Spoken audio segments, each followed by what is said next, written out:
Three, two, one. Hello, everybody. Welcome back to another episode of the Nine Hole Podcast with David and Ian. Today, we are joined by a special guest, a special best. I was about to say Joshua Fuentes, who is currently playing in the Mexican League, has had parts of 3 seasons in the big leagues with the Colorado Rockies. He went to Saddleback College and Missouri Baptist University, which, dude, I had to look up, right? They're smaller name schools. I had to look up, so it's fantastic. But even cooler is that you were undrafted and you ended up making it to the big leagues, brother. So this is what the 9 Hole is all about, dude. I am so fired up to have you on. Joshua Fuentes, what is going on, brother? How you doing? Guys, thank you for having me on. I'm out here in Mexico, in Mérida, Yucatán. We're out here grinding. I appreciate being on. I'm excited. Let's talk some ball.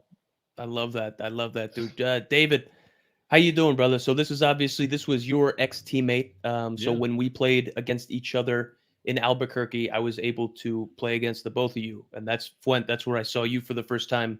You were playing third base, dude. You were an absolute fucking savage at third base. I see you're playing some third base, first base, kind of maybe all around in the infield a little bit. I mean, just moving you around. Yeah, well, that was actually after the Rockies. I played with the Blue Jays and the Braves in the minor leagues, and they kind of moved me around. But out here in Mexico, I'm like, it's just third base, like strictly. It's fire. So, and I love it, dude. I love playing third base. I love taking ground balls. It's something I'm very, very passionate about. So, well, correct me if I'm wrong, but in 2018, when you had, we'll dive into that a little bit. I got some things to say about that, but like you were tearing the cover off the ball, so they moved you to first base sometimes because, like, to be in the big leagues, they had to put you somewhere. Yeah, like you were hitting so well, and they had a pretty good third baseman at the time. Yeah, some would say that for sure. No, yeah, the big thing about the Rockies was they loved like the guys being versatile, and like you said, I mean, you got guys like Nolan, Story was there at short, and then Mac would play second, and DJ too would play second. So I mean, they had some legit players. So like coming up with the Rockies, like you're like, I got to play multiple positions because there's just like, what are you gonna do? There's just once in a generation talent there. Like that's just something you had to do, But yeah, I mean, and I liked it too. Taking ground balls, different places, different positions. Like, I mean, I love that stuff, man. It's fun. You did it. This guy was never not taking ground balls. Like I swear, even like still during BP, during BP, and he always had like the coolest ground ball taking shoes, like Kobe's. He always had Kobe's on or something. Dude, I love my Kobe. I miss my Kobe's. But he took it very, very seriously. And then we'll talk about this, I'm sure, at this point. But like your off seasons were much different than most people's, I think. I mean, I'm just gonna say it, but like you were Nolan Arenado's cousin. And then still is, right? Yeah, you are. Yeah, still currently. Okay. But your whole baseball, you got a big baseball family. You guys would get together. Everything was competitive. They played wiffle ball. They did like competition. I had my own Instagram page, wiffle ball page. Yeah, so like there wasn't ever a time that he wasn't like working on something, and I saw that firsthand. And he was early to the field, late to leave. He was always in the cage, always doing something to better his craft. And I think that's, I mean, it spoke for itself, but that's why he was able to really take off from being kind of an underdog to look at me, bitch. Dude, that's that undrafted, like that whole, man, basically what the premise of the 9 Hole podcast is we are giving info to the next generation of baseball players, man. And like the majority of baseball players like us weren't full ride players. They weren't first round players. They're not 6'10", throwing 100 miles an hour from the left. You know what I mean? Like the freak athletes, the Greek god bodies, dude. You know what I mean? So what we're trying to do is we're just trying to relate the stories and the journeys and the experiences from other players and just give insight, man. So I'd love to ask you, man, about how you kind of I'd love to ask you about the journey, man, from where you got the Saddleback College and Missouri Baptist University, man. Like, how'd you end up there, man? How did you separate yourself when you were there? How did you get seen? How did you, dude, just from playing against you, it blows my mind that you went undrafted. Like, dude, tell me about the journey to get to the pro, like to the professional level. I do love talking about this. It's I honestly, I I almost rarely like talking about the big leagues, but I love talking about how I got there. And the beautiful thing about this sport that we play and that we all love and we pretty much base our life around is that you don't have to be the Greek god body, this guy, the judge, the freaking Verlander on the mound. Like, obviously those guys are great and those guys are, good people and they work, hard and all that stuff. But baseball is great for the Dustin Pedroias, the Jose Altuves. There's just like the guys who just love the game. And I think that's what it stems from. Like David mentioned the wiffle ball stuff, and obviously my family, my younger cousin Jonah played too, and we have some other cousins that play at JUCOs and stuff like that. But it was always like we all got together and was like, what are we doing? We're like, we're playing sports. Okay, we're playing wiffle ball. And it was like we argued every single time we played. It was like balls to the wall, super serious. When we started getting older, me, Nolan, Jonah, we had a bat lefty because my other cousins would get pissed off because we were just dominating them. So like it just started from just loving to play. And I think in high school, I didn't play varsity till my senior year. No shit. Yeah, and I hit like 250. I was horrible. I would always get defense, but I couldn't hit. And so my cousin Nolan gets drafted, and then it kind of like changed my mindset to like, wait, if I've been with him all my life, and he's obviously been better than me, but like if he can for me, him being drafted was like him making it to the show. So it was like, if he can do it, like I can do it too. So I just remember that summer, like right before senior year, I was like, I'm just gonna get after it. Like I lost a bunch of weight. I wasn't chubby. I got stronger. I tried to just hit. I would climb my high school fence when it was locked to go in the cage and hit. And like nobody knew I was there. I did it all summer. So whatever. That year I go to Saddleback. I had great coaching staff, man. They were Coach Summer, he's still there. Chris Malick, he was my hitting coach. He played in the Yankees for a little bit. But they kind of taught me how to play the game at an elite level. I always had that like, oh, I love to play, I love to have fun, but they kind of like honed it in for me. But freshman year, it was like random. I was a freshman. Like I didn't think I was going to even make the team. I kind of came out and then I was starting second base every day and I hit like 300. Sophomore year, I was playing shortstop. I was like, I'm the man. Like I'm getting drafted. I was hitting 300. I was like, this is sick. But nothing. And I remember it's just so embarrassing, but I'll say anyways. I remember I even had like my friends come over. It wasn't like a draft party because I knew I wasn't getting in like first spot. But I was like, guys, come over. Like we'll play some wiffle ball. We'll have fun, and like maybe I'll get drafted. Who knows? So they come over. We're playing wiffle ball. Obviously, nothing happens because I'm just not getting any looks, and I'm just like playing wiffle ball, pissed off, and like throwing cheddar and all that stuff. But so then I just had no looks, and like my grades weren't very good because all I did was baseball, which is another lesson. School is very important. Yeah, school is very, very important. But anyways, so nothing, no offers, and my mom was like, "If you don't go to school, you're gonna go to the army." I was like, "No, I'm going to the army. I'm going to play baseball." I swear. So eventually, Missouri Baptist NAIA. I'm like, "What is NAIA, dude? I've never even heard." I mean, I'm sure you guys have heard of it, but yeah, it's pretty. I'm not saying that's bad baseball at all because there's good players everywhere, but you just don't have the nice stuff. You're not traveling in nice hotels. We didn't have a locker room. We hardly had a cage. So I just go there and I'm like, bro, these guys love me. I'm gonna go here. And it was Orange County to St. Louis, Missouri, and it was just like freezing. The winters. I mean, I'm from whatever. I don't experience that stuff. It was awful. It was awful. But I was like, I'm still raking. I'm like, I'm still feeling good. I'm like, fuck it, man, we're going. And still like no looks. And I'm like, damn, bro. Like, I feel like I'm playing well. I always play good defense. I'm starting to hit. Like, what is going on? Like, what do I have to do here? And the thing is, like, grown up, and like, I don't know why I never clicked, but like Nolan, he would go to all the perfect games, and back then it was actually legit perfect games, not like now. But that's another story. Yeah. $1,200. So he would, yeah, exactly. To like, you're throwing 80. Yeah. So he would do all that like stuff, like travel ball. That I never did any of that, dude. I didn't play a travel ball team. I didn't do one showcase. I just went to my little league and then whatever. I just did what everyone else did. So I was like, I'm just not getting any looks. Like, whatever. I'm just gonna ride it out. So, Missouri Baptist, I'm raking. Nothing happens. No scouts. No nothing. I'm like, man, I'm in the middle of St. Louis. Nobody knows who I am. like nobody's at the games, But whatever. I play summer ball. I'm in summer ball. I'm still thinking the same thing. I'm like, man, I'm gonna have to come back my senior year. Like this sucks, and I'm hitting horrible. Like I'm just the first like week of games, and I was playing in North Carolina, and Okay. first week of games, I'm just horrible, and I'm thinking, man, I'm done. I'm done. I'm going back to Missouri Baptist. I'm gonna freeze my ass off. That sucks. Yeah.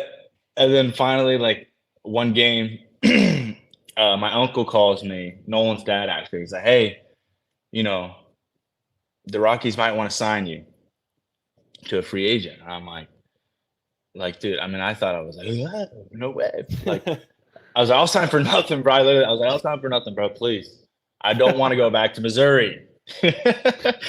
And my uncle's like, just, be patient. You never know. And I'm a very religious guy. So before the game, I was like, Lord, like, show me a sign. Like, if it's meant to be, it's meant to be. Like, I'm just going to let it go. I'm just going to play. And I just, classic story. First at bat, I go homer. Second at bat, I go double. And I'm just like, oh my God. And then, of course, it sounds corny as hell, but I go back after the game. I go back to my locker room and I get a voice from a scout saying, hey, we want to sign you. Blah, blah, blah. I'm like, holy bananas. And that kind of started that. And that for me was like, okay, so I put all this work in when quote unquote, nobody was looking. I did all this stuff. I did it the right way. I try not to like make excuse. Obviously, baseball players, we complain all the time, but for sure. I try not to make excuses. I try to do the right way. And I finally, even though it was a free agent and even though like I knew I wasn't going to get many opportunities, like I got something. So, and that started that. It was okay, now we're just going to work. So every time things don't go my way, it was like, well, in the past, me just working my butt off usually paid out. So that's just what I'm going to do. And that's just like from single A to high A to double A to freaking extended spring training, back to low A to high A to double A to triple A. To where you saw me in Albuquerque was just like so much work and so much just mental. Like, I mean, bro, it's tough on the mentals, man. But it's just like when you have that, like, for me, it was like me like expressing how I felt or like dealing with that with just baseball in general, how taxing it is. Was like, go take on balls, man. Go hit off the tee. Just freaking let it, not necessarily like go and tinker and work, but just go let it out. Like baseball was that for me. So and I think a lot of baseball players, man, they feel that way. They feel like this game is just, it's more than a game. It's a passion, man. It's just your way of expressing yourself. And like, I mean, I was just grateful that it all worked out, but it's crazy. But yeah, I hope that answered. Yeah, that was great. That's awesome. Dude, but like we talked about, putting in the reps and putting in the work and all that. But like I stated earlier, you always did that. But you grinded your bag off for sure. But like it never seemed like you were grinding. Like you always had a joy about your process. No doubt. Ian was very similar to that when I worked with him. Like he worked his dick off. But like some guys, you'd be like, oh, I gotta go hit, or you kind of had to be like, hey, I'm going to the cages, and people would be like, I'm not going. Yeah. And then like. Fuentes in the locker room was the DJ. He was the life of the party every time. But then there was also like a time where he would like turn it off to like focus. And sometimes you see him like in his locker, like just watching the show before the game or whatever, and be like, oh, Fuentes getting locked in. And he could go from like, being the funny dude to it's on. Yeah, that's I thought powerful. you did a really good job of that. Dude, that's powerful. So I wanted to ask you, like, I have it written down here. I was going to ask you, like, what makes the best players, in your opinion, so good? You are still playing, man. You're still getting after it. So you see it, right? The game has been changing since David and I have been out of it. There are different rules now. You got fucking shot clocks, bigger bases. Like, dude, I get it. Like, things are changing, man. In your opinion, like, what makes the best baseball player so good? Dude, you've played parts of 3 seasons in the big leagues, and like, I got a cup of coffee up there. Like, what's the difference between the players that have longevity, the best players in the world and like the players that, you know, maybe get a taste or don't make it, man? What makes the best so good? Is it that, like, being able to fucking like turn the switch on? I think it has something to do with that. For me, it was like obviously you need your principles if you're hitting and you're fielding, but like, you know, you see it, guys hit all different ways, they field all different ways. For me, looking at it it's just the confidence, man. It's Mm. like whatever you have in your quote unquote bag or whatever you got, like those guys. So like that year in Albuquerque, like I was able to do that and like show up to the field and like just mess around with people because that's what I did. Like, you know, I would like hide people's stuff and like do like clues and like leave clues and like, hey, you gotta find your. I would do that shit all the time. Like, you gotta find your cleat. Like, I hid it in the kitchen, whatever. I would do that shit all the time. So, but that comes with confidence, knowing like I know at the games at 7. I know that at 6:25, 6:30, like my earphones were in. I had my music, and I was gonna go hit, and I was gonna go out that day and square at the ball 4 times. Like that's that confidence and like the best guys, like for me, like I kind of like lost it a little bit when I was in the big leagues. So I wasn't myself. But the best guys, from what I noticed, like that's bro, they went up there. It didn't matter who was saying this, who was saying that. Like they had their stuff and they were doing it. Like I have whatever my swing is, whatever my like fielding, whatever it is. Like I'm going out there and I'm dominating with it. Like Love it. that's what and obviously, you know, you need a good path or whatever. Like it's got to be normal, but like obviously we're always gonna go back to Nolan, but like Story, like I love telling my story. I love Trevor Stories. He's my dude. But he would do his thing in the mirror. He would do his swing. He had his music in, and it was like, bro, he's riding or dying with what he has right there. And that's the big thing about the best players is that they're not afraid to fail, man. They're out there like I'm confident, and whatever goes down goes down. But I know that I've prepared, and I'm not afraid to fail.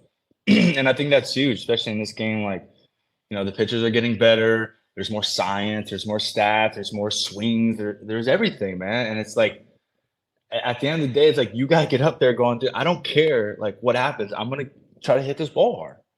And so for me, it's confidence, man. It really is. It's crazy because, you know, everyone hits different ways and does For things sure. all differently.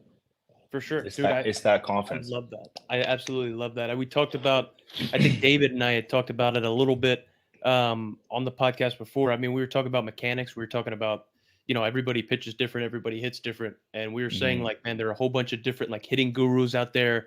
Everybody's got different stuff. And like, I'm not saying that I know any better, but like, man, everybody's got a different mechanic. You look at what Hunter Pence was able to do with how that fucking guy was wired, Yeah. right? Like, think about his swings, how he went about, like, you know, if he's on time, you know what I mean? It doesn't really matter how it looks. He's got you have a chance at some point, right? So it's, No doubt. I get what you're saying, man. I absolutely love it. David, were you going to add something? I feel like I just cut you off right there. No, I mean, I was just gonna tell. I don't even know if Fuentes realizes this, but like, you're a humble guy. You have confidence and stuff, but like, you were a leader in that locker room too. I don't know if you even thought that way, but like I said, he would control. We had these T-shirts made up. It was like 96.7 Flint, I think, and it was like Yeah, those are old badass. headphones. Yeah, Oh, that's we fire. all wore them all the time for BP and everything. But like, again, just to reiterate, like, he's a fun guy, but always about his business. But like, I don't think people even realize, or you didn't realize that, like, when he turned off the music to put his headphones on and get locked in, like, everyone kind of followed suit. They're like, oh, it's like, It's time. we were kind of fucking around, getting loose and stuff, but then like, oh, foot's getting locked in, like, and I would start getting my stuff on, and like, it just like flowed. It was like organic, but it was awesome. Wow, That's awesome. that You were one of the younger guys there too, actually, weren't you? yeah, that was my first year in AAA. Yeah. I David, that's very, very nice. That Well, makes it's my heart true. warm. I mean, it was you were able to showcase, not even on the field, because I texted the guys in the group chat this, but that was the best season I've seen from one of my teammates. I got to play 9 years professionally. Yeah, you said that to me too. Yeah, and that year in baseball, like, I mean, there was times I was like watching like with my jaw open. I was like, I'm witnessing. What'd you hit that year? I think I finished like 330. Yeah, ridiculous. And I had all the game, and you hit a bomb there too, and you were most valuable player, right? Yeah, and then that was especially and then I went to the All-Star. I was All-Star MVP. I had a homer. It was sick. Dude. That I don't was think cool. you know this, but I've watched that. Like I was watching that on my phone. Like, I was a big. I watched that every day. Yeah, I like all my teammates and stuff, but you watch it every day. Undrafted, bro. Undrafted to do Yeah. that. You know what I mean? Like that's so badass. I love that. I love that. Holman, to speak on like the clubhouse thing, honestly, I think it was like first of all, you gotta have good teammates. Like you can't be doing all that stuff with a bunch of stiffs around. Like Yeah. I remember I would bring in someone had like a boombox with a mic, and I would try to do karaoke with the guys. I actually have a video I sent it to Hilly, and I was doing that. But you got to have great teammates. You can't just be dealing with anybody. But for me, it was like, and I know I feel like that's why we're boys, because I always used to talk to the pitchers too. Like if you're listening to this and you play infield and you care about your defense like I did, like go talk to the pitchers, man. Like see what they're thinking and like get their backs. Like there's just times where like, I would make a play, throw a guy out, and like if a pitcher would come up to me and give me like thanks, bro, like that shit would fire me up. Like, Yeah. Fuck yeah, bro. I just helped him out. Like when a first baseman scoops one of my balls, like, bro, I'm going up, I'm giving that guy a huge hug. Like that guy's picking you up. Like, but that's like the sign of a good team, or at least like a good team chemistry is like, you obviously got to worry about yourself a little bit.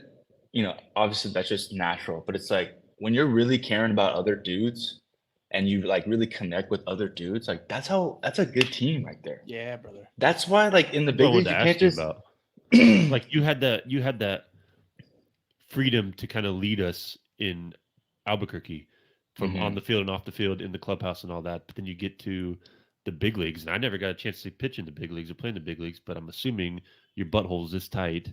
And then Ian can speak to this too, but you're getting the pinch hit in the eighth inning in a pivotal situation, and you're hitting .61 out of 30 at bats, and you're like, and then you can't be yourself really. Like, imagine, do you think that if you could do what you did in Albuquerque in the big leagues and be that, I don't know how your personality was there, but I'm assuming it was probably a little less because you couldn't be yourself as much? Oh, dude, that's one of my biggest regrets in this game is not being myself when I got up there. Like I remember, I obviously I didn't control the music, which I didn't really care about. It's not like I'm gonna get in there, Hey, but like, dudes, I got the music. like I knew that wasn't gonna happen. But whatever, the music was great. Like, but I got along with everybody, and I try to make it a point. Like, you get along with everybody. But the thing is, like, I'm not really afraid to say this, but like, I just didn't get along with the staff, and like. I remember it happened like day one. Like I'm a rookie. Like I'm finally getting a start. Like I go in to hit, and I got my earphones on, and I'm like, let's go, baby, we're ready to go. And then the hitting coach is like, hey, bro, take those off. I'm like, all right. Like I probably should have seen that coming. I get it. Like, but I guess it's like to the old conversation of like, okay, you got to get to the big leagues with respect to your coaches and to your staff. Like you don't get in there like. I'm hopping in kit, I'm hopping in first in front of guys like, and I didn't do that. And I was really cool with my teammates. So I figured like, okay, this is something I like doing. This is one of the reasons, not one of the reasons, but one of the things that helped me get to the big leagues was me locking in like this. And I wasn't allowed to do that. And it's like, some guys are going to be like, yeah, of course not. But I feel like now this generation is like, yeah, bro, like that's what helped me. And it's something so simple. Like, I'm just trying to lock in, like, I don't need you to tell me what to do. I know what I need to do. And I think right from there, it kind of like threw me off a little bit and just, a bunch of other stuff after that. But 100% Holman, it's like, it's really, if you know in your heart that you're a respectful person, you play the game the right way, like you got to be yourself, man. You just have to. I feel that. I feel that, at least in my little sample size up there, dude. Like I got traded over from the Mariners to the Twins, and so I didn't fucking know anybody, first of all. And then I get called up to the big leagues, and I'm like dressed like a little schoolboy, right? I got the top button fucking buttoned, and I'm walking around like yes sir, no sir. You didn't even and know it's where like to go to, right? For sure. And I didn't know anybody. I didn't know any better. I'm trying to make a good impression on everybody. I'm trying to stick around as long as possible. So I feel like not that I had a regret that I wasn't myself, but Hmm. the more that I went up the ladder, I noticed that my personality was getting watered down a little bit. David, you know that because you know Yeah. me, dude. So it's like I needed to act a little bit more professional, Yeah. right? Like it's crazy how that works, but I feel like Yes. I probably kept my mouth shut more so. I didn't try to make people laugh. I didn't try to be like lighthearted. I tried to fucking stay out of the way. You know what I mean? And that's Yes. like, dude, Yes. if that's not you, man, it's tough to perform that way and go about your business that way. You can Yes. produce that way. Especially like guys like us who like that you're not getting what with these prospects. I guess like they bring them up like they're getting their opportunity. It is what it is. We're not being salty. It is what it is. And which they're really good players. So what are you gonna do?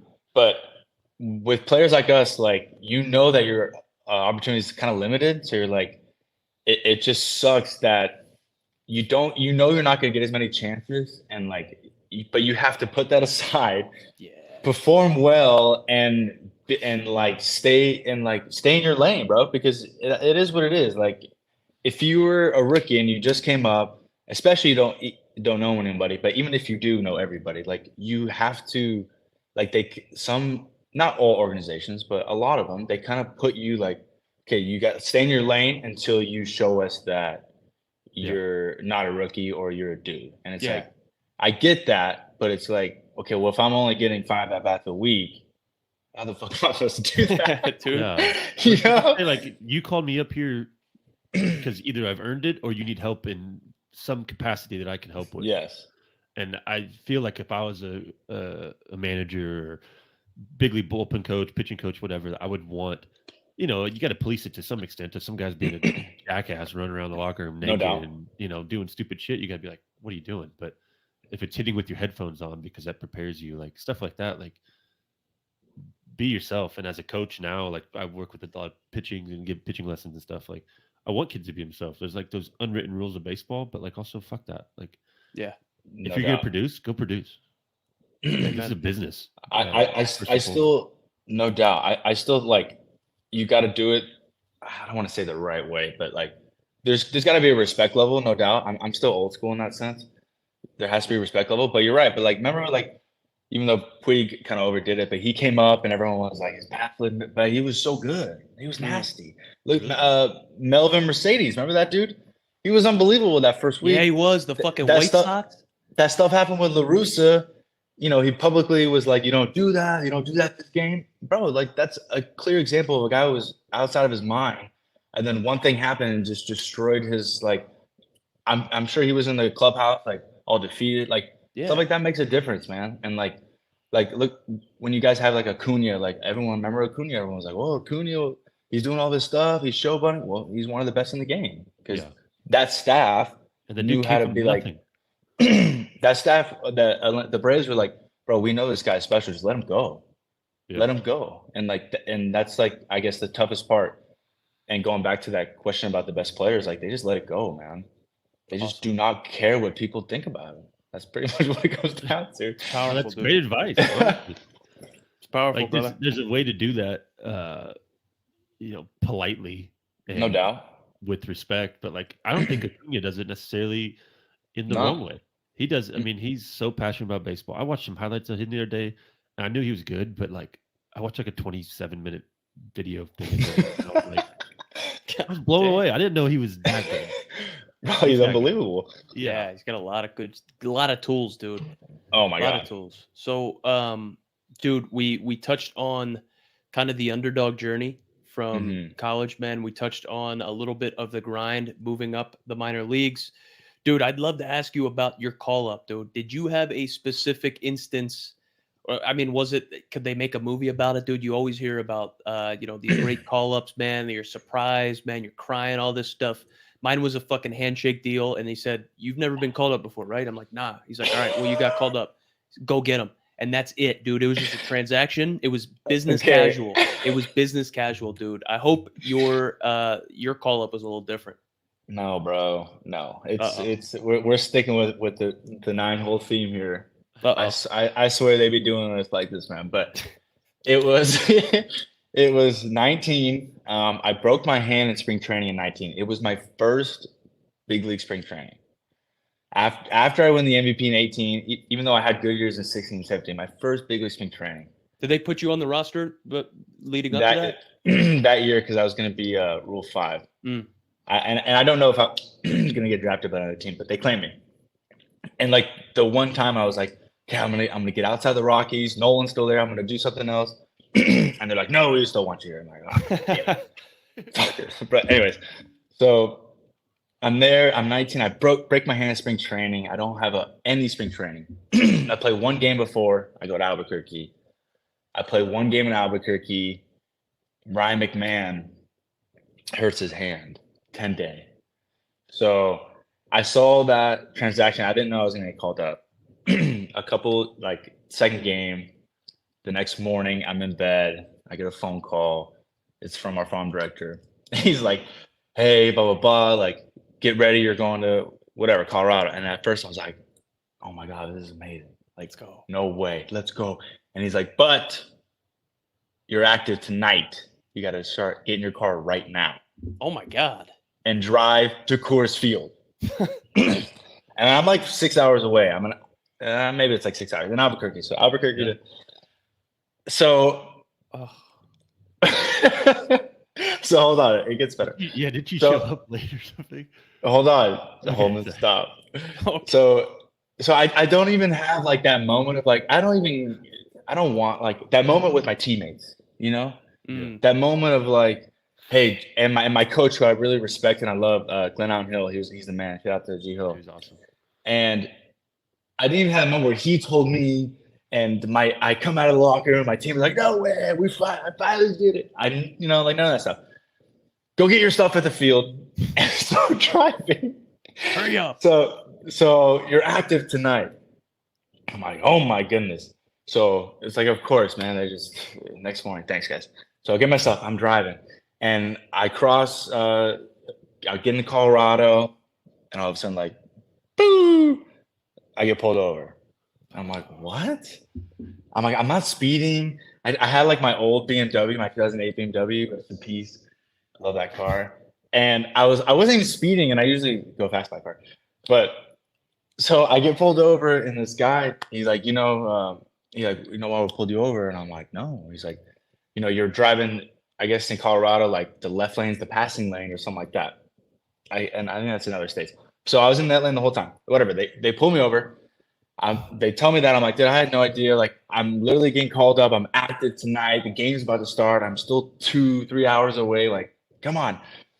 And he's like, all right. He's like, you play for the Rockies? I was like, bro, you want to show you my bag? I literally I opened my bag, my back trunk, my Albuquerque bag, and my Rockies bag. He's like, okay, all right, well, good luck. I'm like, Jesus. Boom. I get back in. I take off. I show up, like, deer in the headlights. It's a huge it's a beautiful stadium, by the way. Coors Field's awesome. So I show up, I go in the back lot, like, who are you? I'm the new player, like, I'm real, like, here's my whatever. So I go in the back, I get in the locker room. Oh my goodness. Hold on. Someone's at my door. No worries, dude. Go ahead. Dude, sorry. Oh, right in the middle of a great story. Uh-oh. It's all good, dude. It's all good. Policia! Yeah. Speaking of police. Policia! Might be a little Uber Eat. Rappi? Okay. Yeah, he's in Mexico right now. So, dude, the Mexican Uber Eats is Rappi. R-A-P-P-I. Saved my ass. Okay. No, it was not rap. It was a teammate I lived far away. Okay. Anyways, we go back. When I show up, it's the middle of the game. It's like the 5th inning. So I get in the locker room. So there's not even like, oh, hey, Josh is here. Like, no, because I knew everybody, from spring training and obviously with Nolan, like, I know everybody. So I was really excited to like say what's up, but middle of the game. So I go in the dugout. I gotta like quickly get dressed, bro. Like I go in. He's like, your locker's right there. The game's going on. You're active. I'm like, oh my God. So I put all my stuff in my locker. I sit there for 2 seconds. The clubby goes in. He's like, go in the dugout. I'm like, oh, okay. So I go in the dugout. And, it's now by this time it's like the 6th inning. When you go there, you're supposed to say what up to everybody. It's like, hey, what's up? Say hi to the coach, all that stuff. But it's in the middle. We're playing the Dodgers. It's in the middle of a ball game. So I'm like, Bud is like on the railing like this, and I slapped his ass. I'm like, "Hey, Bud." He's like, whoa, hey, Josh." And I'm like, "Yeah, I know, I'm here." So I say what up to everybody, bro. I'm not a half inning later, dude. Like top of the seventh, bottom of the seventh. Bud's like, "Hey, you're gonna lead off, or you're gonna hit second next inning." And I'm like, "I just drove 6 hours, bro. Just Like, got pulled over. I just got pulled over. Like, I just got here. All right, I'll hit against the Dodgers in the seventh inning. We're down by 2." So I go in the cage. I meet the hitting coach. I didn't really know him that well at the time, so I meet a hitting coach, do all this stuff. Bro, strap it on. Hey, you're hitting off Yimi Garcia. I'm like, okay, here we go. And then first pitch, slider ball. Second pitch, just 95 by you, top of the zone. I'm like, whoa! Like, oh god! I'm like, you better get my foot down. Oh, bro, the nerves were like It's unreal. I felt numb. I don't know if everyone's ever felt that, but I was so like just kind of taken aback. Like I couldn't feel my legs or my arms. I was just like, I really hope I hit this ball. And eventually, 1-1 slider. He kind of threw it 2 over the plate. Freaking base knock. 6-hole. My first at bat, rounding first. It was awesome. And like, I think it was a pitching change. Charlie Blackmon was on second. He comes over and like gives me a hug. Charlie's the man too. Shout out to Charlie. What's he like? I'll ask you later. Yeah, that's pretty much it. But yeah, he gives me a hug. I get the ball, whatever. But it was just like I had to do all that baloney and like, like of course, like I couldn't get like a sick one. I would have thrown up. That's insane. It was unreal. That's crazy insane, nerve. bro. That is a story right there, dude. But that just keep with that 9-hole theme. They. That's fantastic, brother. It never stopped. But it was awesome. I'm very grateful. What'd you end up doing with the first hit ball? You still have it? It's in my mom's house, I think. Okay, yeah, somewhere. I'm not gonna lie, dude. I don't have it like framed up. I feel that. I don't know why. I have my first homer framed up, but not the first hit. Yeah, the first homer. I feel that, brother. My bad. I feel that, brother. But Charlie Blackmon, he's a mountain man. If I had to describe him in 2 words, mountain man. So that's not like how he looks. Like that's not an act. He is a mountain man. Bro, like he does stuff, right? Yeah. Like off season, like the first month of the off season, he'll go like with his truck and camp and like hunt and Like do all that Montana stuff. and Yeah. Amazing. He's great. Really good guy, man. Really great guy. And his walk-up song in Denver is insane. Yeah. The outfield, right? Yeah, everyone, dude. Yeah, he's such a classic guy. Yeah, I know. I Dude, love he's that. still loves it. producing like. He's good. He's a great hitter now. Always. I was going to ask that. Do you think this is for both of you guys? But like McMahon is the face of that franchise, I would say, right? No doubt. He's a man. Yeah, he's doing well this year. I still check in on them. But how do you do that when everyone else isn't? Like That's a great question. It's how do you show up day in day out? Like, I mean, I'm sure he's still playing. Like he's one of those guys that just like you do a bet with him, he's just always winning. Bro, I think he really is. Yeah, we play golf. He's always he's just good at everything he does. But bro, I think he's in 300 with like 7-10 bombs. I don't know. I think he signed a deal not too long ago. I think last year. Yeah. I think when you sign something like that, like you kind of just take that role on of like, it doesn't matter how we're doing. Like I need to, as the face, because he knows he is. Everyone kind of knows he is. Like I need to be that guy who's like a steady point. Like it doesn't matter what MLB teams out there, even the worst teams. Like you have that steady point, that pillar. Like even the A's, they got that Rooker guy. He's nasty. Like you need that guy, and I think once you realize you're that guy, the game takes a whole new meaning. It's not like I'm out here trying to get 4 hits. You're like, I'm out here literally trying to help this team win this game, like any way possible. And I think he's taken on that pretty damn well. Love that. Dude, that's I love it. So we hit on, like I said, we hit on the journey in college, being an underdog, the progression up, the major leagues, obviously, like you played parts of 3 seasons in the big leagues, man, with the Rockies. That is huge, dude. So now when we're looking at it from let's take a step back and let's say every kid that is conscious, like every kid that has a dream, when you are young enough to have a dream and you're tossing around a baseball, man, let's say you're playing t-ball at 3 or 4 years old, like when you're able to kind of wrap your head around it, every kid has a dream that they want to play in the big leagues at some point, even if you're just there to have fun. Like you have dreams in the backyard throwing a tennis ball around that you're in the big leagues, right? No doubt. And everybody wants to make it to that level. And everybody wants to be there, right? And every baseball parent wants their kid to get there, whether it's a fucking, a travel ball dad that's strangling his kid because he's going to get 4 hits, or if it's, like my mom was very like hands off, figure it out. Like you'll grind and you'll figure it out. Like for the parents and the players that want to have the success that you did for at least as long as you did, right? They want to be able to do the shit that you did. What's some advice or some tips or just some insight, man, that they don't even know about yet on the grind to get to where you're at, the grind through pro ball, the grind through, like, what don't they know yet? What could they be helped out from hearing you talk about? That's a great question, dude. I just think from my own experience, the word, and my mom always used to tell me this, like when I was in high school and stuff like that, like the word perseverance, like I know it seems like kind of cliche, like, oh, you got to persevere, you got to keep going. But like when you really feel like you are absolutely down and like, I can't do this, especially baseball, man, you're always failing. I can't do this. I can't hit. I can't, whatever. Like there's actually the other side. If you keep like, it's just keep going, bro. It's literally keep going.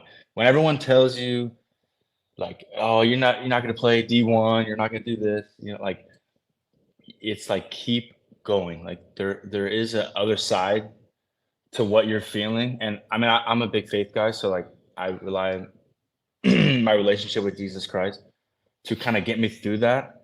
But if I didn't have that, like that perseverance of like, dude, I just got to keep going. Like I know if I work with honesty and like true intent, I guess that's another thing too. Like it's nothing, it's crazy, man, because it's nothing that actually has to do with baseball.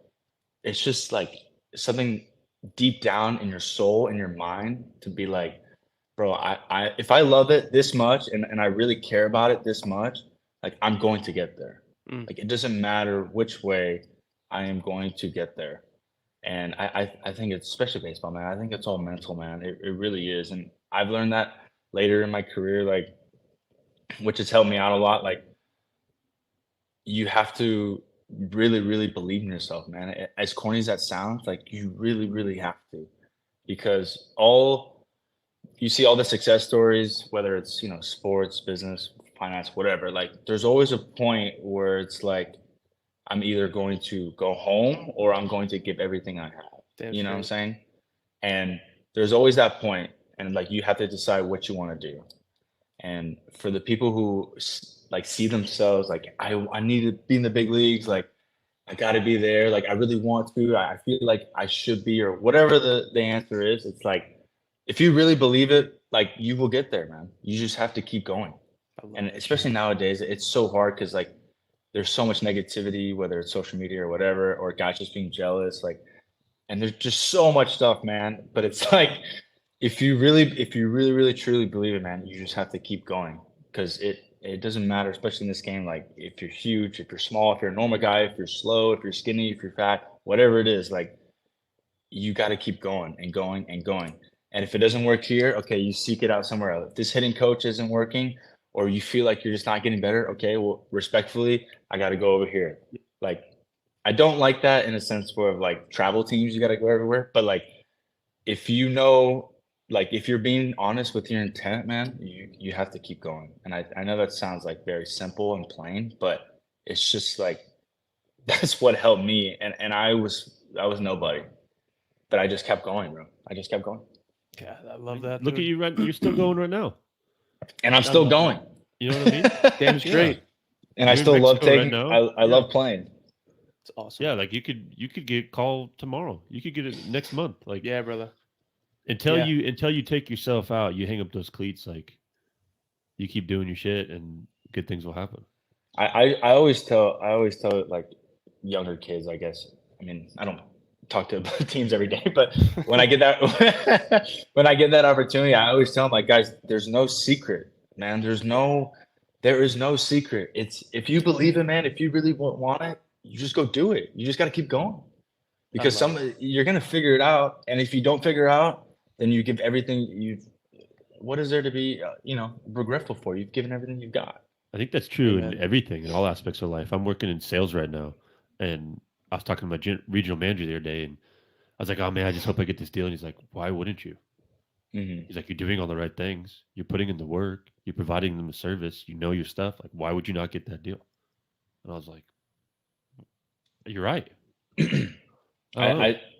I don't know if I don't want to say it's like karma, like everything comes back around, but I truly believe, man, Something. it's like if you put in the honest work and you know you're true, like it's one way or another, you're gonna figure it out, whether it's in the actual playing baseball, whether it's outside of baseball, like just life lesson. And baseball, like, has taught us that, honestly. Yeah, All it sets three you of up in the us. real world. Mhm. I promise It you that. does. I mean, you see the guys that are like who make excuses and like this and that, and like we've all been there, but who constantly do that, they never really pan out. But it's like life is hard after that, man. If Yeah. you're kind of like that, life is difficult. It's not just It's baseball. negative all the time. For sure. dude. Yeah. Yeah. And baseball Not fun to brings be that around. out of you. Yeah. It's a tough way to go about it. It's a tough way, man. And this game will humble you, and that's why it's like you just got to keep going, man, and just with respect to everybody, and just keep going. I love that, dude. That's fire. I love it. It's so simple. It sounds so simple, but it's just the truth. I at least for me, it's been the truth. Well, Josh get was that. competitive in everything he did. Like, and even in the off seasons, you set yourself like he would show us these videos of him and his cousins playing ping pong, It like was soccer, nasty. cornhole, and like just getting after it and Competing. talking shit, but like in a loving way. And I look at some of these kids now and like what they're doing and where they're trying to go and stuff, and I'm like, if you're not No respect, man. yeah. And like you did it like in a good way, but I don't know. There's a couple times like if I threw a couple balls or something, you'd be over there and you wanted the ball so bad, you wanted to win so bad, you'd be like, "No strikes," and I'd be like, "What do you think I'm doing?" Yeah, I But said that one time. That was bad. we would get it, bad. but like it helped me. Like I don't know, you never did it like in a. No, you're douchey way. competitive, dude. I get it. Yeah, I get that shit. I find myself having a little trouble out here in Mexico too, because they don't really. It's they obviously different baseball out here, but yeah, I find myself like getting like the other day, like we're down 3-0 with a man on the second, I line out. I was pissed, bro. I was like, whoa. Like I'm not throwing my helmet, but I was yelling some stuff. And some of the guys are, "Hey, bro, it's okay." I'm like, "I know it's okay, bro. I'm trying to get that running. We're losing." Yeah. And like they don't like, I don't know, like they didn't really understand why I was so mad. I was like, trying to win, bro. I I think that I'm mentality crazy. gets you to the next level. I feel like that mentality, if I keep it in check, if I don't go overboard, like that's what. Yeah, seriously. Like that's why I feel like I've played this game so long, because that's just like it's that competitiveness. But yeah, you're right. You got to do it respectfully, though. I love that. Saying throw strikes to your buddy on the mound is not cool. But I think that like I don't even know if you realized you said it. And I looked over at you and I was like, "What? I know." But like it also like lit a fire under my ass too. Yeah. And he knew I threw sinkers, and he was always ready for the ball.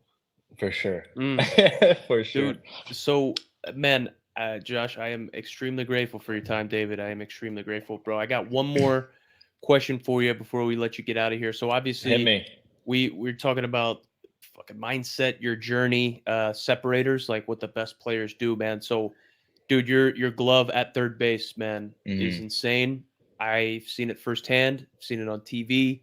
And David has obviously filled me in a whole bunch on the shit that I haven't seen, dude. So you've obviously learned from one of the best. You got the rep in the off seasons with Mr. Arenado. That's incredible, dude. So obviously, like when you are competing and going up against the best in whatever things you're competing in, like you will eventually rise up to that level of competition. At least that's my mindset, right? I'm always on teams. Growing up, when I started developing was when like I was outmatched, and I'm like, oh shit, dude, I gotta step up in order to hang with these boys, bro. So, in your experience, dude, from how you've developed, how you've come from a nobody to somebody, like how were you able to develop the glove, and what kind of tips could you give to the next generation of infielders on maybe like a drill or a certain thought process, or just something maybe for the hot corner or the infield in general? Yeah, no doubt. It's a great question. Love talking about third base. To start, first of all, drills are great. The only drill I ever did was lacrosse ball against a wall, and I would just do that one hand, and like it wasn't like I'm gonna do 5, 5, 5. It was just like just throw that thing, catch it as hard as you can. Sometimes soft, just throw it. So I did that all through the minor leagues. So one thing, you can do a drill, but like just take ground balls. Just get out there and take them. I understand it. It's hard to get a field these days. It really is. And you got to pay everyone, all that stuff. But it's not like I don't like seeing it because it helps, especially when you're young. But I see a lot of drills of just, drills, which is great. You want to get your hands. But I think the best way to be a very good defender, because obviously anyone can take ground balls when you know it's coming at you, right? Doesn't matter how hard you hit it. If you know it's coming at you, you can put a glove on it. But for me, it was always game-like reps. Take ground balls, game-like reps. So like with Nolan's an animal. He still does it. We take ground balls for, 30 minutes, 45 minutes. Like I'm not kidding you. This guy's not stop. I'm over there like huffing and puffing, and he's getting his water ready to go. So I'm like, all right, here we go. We're still going. Like stuff like that. So, but when he did them, it wasn't like, okay, 5 over here, 5 over here. It was like, okay, we're going to go backhand. And Nolan was like, okay, I'm going to start way off the line, and he's going to hit it down the line, and I'm going to get a running start and pretend like I'm going for the ball on a sick backhand, not just like, I'm going to wait for the ball. Like everything's game-like. So if you're trying to become a very good defender in the game, anyone can do a drill and sit there with the machine and short hop a 50 balls. Anyone can and be like, look at my hands. Like, all right, I mean, you're practicing your hands, which is great. But what about when it's men on first and second, and the guy's gonna bunt? He's a bunt guy, and then he hits a freaking linea to your right. Like, what about that? So when we take ground ball, I mean, I did this on my own. I didn't get it from Nolan. I kind of thought it on my own. But when I'm taking ground balls and it's like just like a one-on-one sesh, because I love taking it like early, like, hey, me and you one-on-one. I want 50 balls here. I'll get in there. I'll like get in. So like 10 minutes goes by. Okay, now I'm warmed up. All right, I'm gonna get in there. All right, I got first and second right here. My fungo hitter here in Mexico's a lefty. So I'm like, okay, perfect. He's a lefty. So I get in. I'm gonna think he's gonna bunt. Okay, hit it down the line. I'm gonna get it, tag third, throw to first. And I do that for like 5 or 6. So you're practicing everything. Okay, first and third, big power guy, get me in the hole right here, but try to chop it as much as possible. Boom, try to make the play. Like, that's what I feel makes the best defenders is like you're practicing game like, because that's when you shine, right? That's when it counts. That's where you make your money right during the game. So why not practice how you're going to practice during the game? So or like throws. So and wiffle ball helped me out so much. I throw like whatever under sidearm, underhand, like nobody's business. I love it, and I'm really good at it. But in practice, I'm not like I see a lot of the times with guys, and sometimes I'll get on guys on my team of like if they're just taking ground balls just to be out there, and I'm like I'll be like in Albuquerque, not so much here because these guys are crazy, but in Albuquerque, like if I saw someone do something, I'm like, oh yeah, man, that's why you didn't make that play the other day. This guy just like, oh well, in the 7th inning you didn't make that play. Maybe you come out here with cleats on. Maybe you take some stuff serious. And I did that. I'll do that in Mexico too. Like, hey, bro, come out here with cleats. What is this? You haven't been feeling great, so come out here with cleats. So I like keeping people accountable defense, but it's just game like, bro. You just do stuff game like. So if you're out there and you're like, what can make? It's not drills, man. It's not. Let me do 1,000 drills. Get out there and take ground balls and have your pops or your uncle or whoever freaking hits some lenience at you, and you react. Oh, Or dude, like yes. in BP, my favorite is in BP. I'll be at third base, bro, trying to take around balls from these guys hitting the Rockets. Like I'll be like, okay, let me try to. All right, I got a righty up. I know this guy's a big pull guy. Sometimes he'll hit it down the line, if he's not staying true on pitches. So let me try to get this guy. Like stuff like that, man. It's playing the game. I feel like we're getting away from that a little bit, but yeah, that's another topic. You can't you can't expect yourself to be able to win a championship if you are not capable of performing at a championship level, right? So you're gonna practice the fucking way that you want to play, and if you want to play like a professional, like a major leaguer, you're going to prepare like a major leaguer. You're gonna practice in the off season like a major leaguer, bro, and it shows, right? Yes. It's fire. I mean, how many times have you seen like,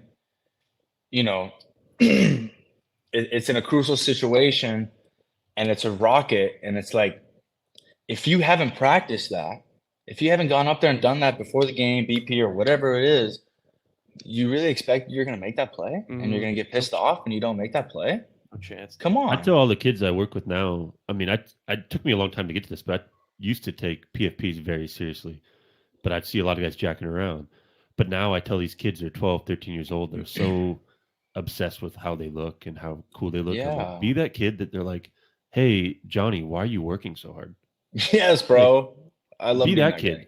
Be that kid instead of like, oh, he looks Bro. cool. He's got a cool glove, whatever. Like, no, be the kid that's like sweating doing PFPs and routine ground balls when every other kid's just like, look at my smooth moves.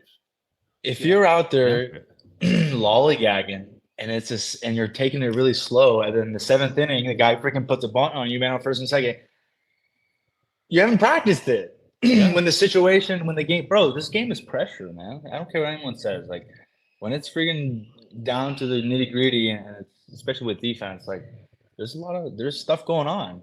Yeah. So, but if you're prepared, if you've done it, that's how the good players go, right? That's like, you let it go. But it's game like, man.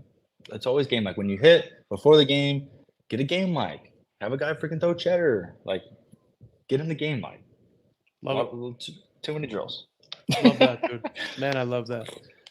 So that's everything that I had here, man, that I wanted to ask you, brother. I appreciate you letting me run you through the gauntlet, dude. Again, I am extremely appreciative of your time, dude. I know that you are joining us on one off days, dude. I am fucking so grateful. David, you got anything else you want to hit on, dude? Because that's all I got, brother.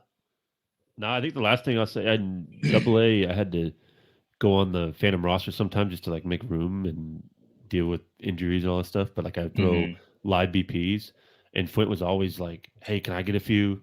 Like wanted to see live pitches. No one else wanted to volunteer for that shit.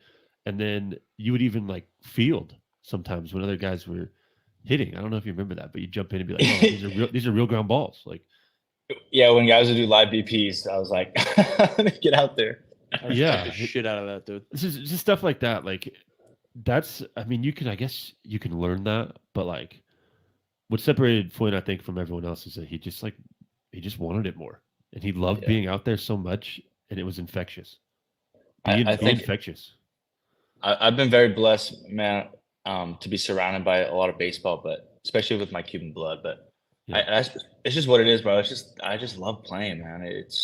For me, it's so much fun when you play well. When you play bad, it's not fun. But this game is so fun, and I think like the wiffle ball thing that helped me out so much. It's like, I mean, we still, when everyone's at home in California, we still play and all that stuff. But it's just loving the game, man. This game is so awesome. It gives opportunity to everybody. This game has blessed me so much. Like, I cannot help but just have love for it and respect it always. Amen. Always. It showed. Love it. Love that shit, man. Love it. Now it's time to get your ass beat in fantasy football. Right. I came in second on that golf thing. Did you see that? Yeah, I sucked on that golf thing, but we're in a fantasy league together. Oh shit, boys. Well, man, thank you guys for being here. This was awesome. We're gonna have to run it back at some point. Yes. I don't know, what that looks like moving forward, dude, but we're gonna have to have you come back on here with David and I, man. Chop it up a little bit, dude. Bro, I feel like it ended too soon, but yeah. 100%. 100, dude. We will run it back 100%. We'll get into it, dude. Again, I am extremely appreciative of your boys' time. Thank you, everybody, for tuning in. See a couple people in the chat. I appreciate you guys, man. And David, Fuent, thank you, boys. We'll catch you guys next time. All right, boys. Thank you, and you're the man. Talk soon. Peace. See you, fellas. Bye.